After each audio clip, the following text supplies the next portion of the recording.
किसान यूनियन। आज आप धरना स्थल पर धरना दे रहे हैं, क्या है मामला? साथियों, भारत सरकार के द्वारा किसानों की आवाज़ को दबाने के लिए, लोकतंत्र का हनन करने के लिए विगत वर्षों से हमारे किसान यूनियन के नेताओं पर तरह तरह का षड्यंत्र, तरह तरह का जो है उनके ऊपर आरोप प्रत्यारोप, प्राणघातक हमला करवा रही है। इसी क्रम में कल जो है कर्नाटक प्रदेश में बेंगलुरु में हमारे राष्ट्रीय प्रवक्ता आदरणीय राकेश टिकैत जी का कार्यक्रम चल रहा था। कार्यक्रम के दौरान वहाँ के सरकार के द्वारा साजिश के तहत उसके द्वारा रचित वहाँ के असामाजिक तत्वों ने प्रेस वार्ता के दौरान हमारे नेता के ऊपर काली स्याही फेंका और वहाँ पर हुड़दंग और बवाल करने का प्रयास किया। उसी के क्रम में आज हम पूरे देश में भारत का किसान उस घटना का घोर निंदा करते हुए और वहाँ के सरकार को बर्खास्त करने का और उस घटना का न्यायिक जांच कराने की मांग करते हुए आज जिला मुख्यालय पर हम लोग इकट्ठा हुए। मांगें नहीं पूरी हुई तो पूरे भारतवर्ष में बहुत बड़ा आंदोलन होगा, रोड जाम किया जाएगा, हम लोग सड़कों पे उतरेंगे। यही हमारा आज सरकार से निवेदन है। आज का जो ज्ञापन पत्र हमारा माननीय प्रधानमंत्री के नाम जाएगा, जो डीएम के द्वारा हम लोग भेजेंगे। देखिए, जो कर्नाटक में जिस तरीके से टिकैत साहब पे एक सुनियोजित हमला करा गया, उसके संबंध में जो वहाँ की सिक्योरिटी फेल हुई है और सिक्योरिटी की जिम्मेदारी वहाँ की सरकार की बनती है। ये सिक्योरिटी कहाँ थी, क्यों फेल हुई?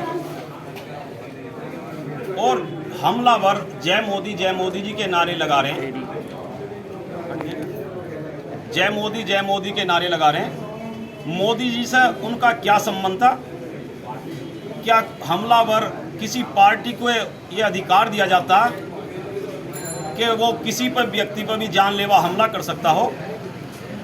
तो हम मांग करते हैं कि टिकैत साहब की सुरक्षा Z+ सुरक्षा दी जा और जो दोषी व्यक्ति है उनके खिलाफ कानूनी कार्रवाई, और जो सरकार और सिक्योरिटी जिस तरीके से फेलियर है वहाँ की, ऐसी सरकारों को क्या जिम्मेदारी लोकतंत्र की बचती है कि जनता की चुनी हुई सरकार कौन सी फिर वो जान माल की हिफाजत करती है? तो लगता है कि वहाँ कोई सरकार नाम की चीज़ नहीं।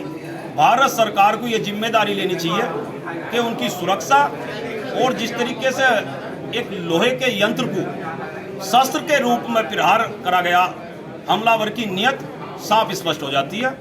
और वो जय मोदी के नारे, तो ये भारत के प्रधानमंत्री को भी उस चीज़ में जवाब आगे बढ़ के देना चाहिए। ये मांग हमारी। 30 तारीख को सोमवार को आदरणीय टिकैत साहब हमारे कर्नाटक में प्रेस कॉन्फ्रेंस कर रहे थे।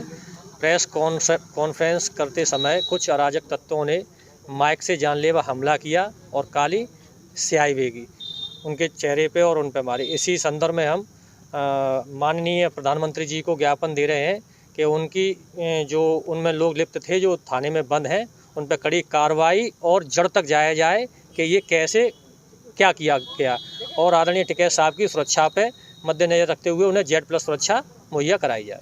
अच्छा, इससे पहले भी ये घटना उनके साथ घटित हुई? हाँ, बहुत सारी घटनाएं होती रही हैं, मगर सरकार नहीं ले रही है। पूर्व में भी कुछ लोगों की सिक्योरिटी हटाई गई, और जैसे एक उनका मर्डर भी हो गया गोली से, मुँह से वाले जो थे कहीं, तो सुरक्षा पे ध्यान देना चाहिए, अन्यथा हमारी यूनियन ऊपर से जो आदेश होगा उस पर काम करेंगे। ज्ञापन देना है कि जो टिकैत साहब पे जो जानलेवा हमला लिया हुआ है, उसके लिए हम सभी किसान आक्रोशित हैं। यदि सरकार नहीं सुनती है तो किसान, भाई आप तो जानते हो देश में किसान है, किसान का जो मसीहा होता है उसके ऊपर ही हमला किया जाएगा, तो फिर जनता क्या करेगी? आंदोलन करेंगे। ये अब की बार हम बताते हैं कि शायद हो सकता है कि 2024 में हम जवाब देंगे, क्योंकि अभी तो हमने कुछ नहीं किया इन चीज़ों में, पर अब की बार इनको बताएंगे कि किसानों के मसीहा पर इतना आंदोलन होगा, इसे हम लोग किसान कोई बर्दाश्त करने को तैयार नहीं होंगे। अगर आपके किस तरीके का आगे का प्लान रहेगा? प्लान तो ये होगा कि धरना प्रदर्शन करेंगे, आंदोलन, शांतिप्रिय आंदोलन करते हैं हम लोग। बाबा टिकैत के पुजारी हैं हम लोग, हमने उनकी पूजा की है, हमने जब से जेलें काटी हैं बहुत सारी, तो हम तो हर चीज़ के लिए तैयार है, क्योंकि जवानी से बुढ़ापा आ गया। अब इससे ज़्यादा क्या होगा, हम तो आंदोलन करेंगे और कोई हमारे पास कोई आतंकवादी तो है नहीं, हम तो एक शांतिप्रिय आंदोलन करते हैं। पर सरकार नहीं समझ रही इन चीज़ों को, किसानों की बातों को। हमसे जुड़े रहने के लिए हमारे YouTube चैनल को सब्सक्राइब करें और नई वीडियो की नोटिफिकेशन के लिए बेल आइकॉन को दबाएं। अगर आप ये वीडियो Facebook पर देख रहे हैं तो लाइक जरूर करें और ज्यादा से ज्यादा शेयर करें। धन्यवाद।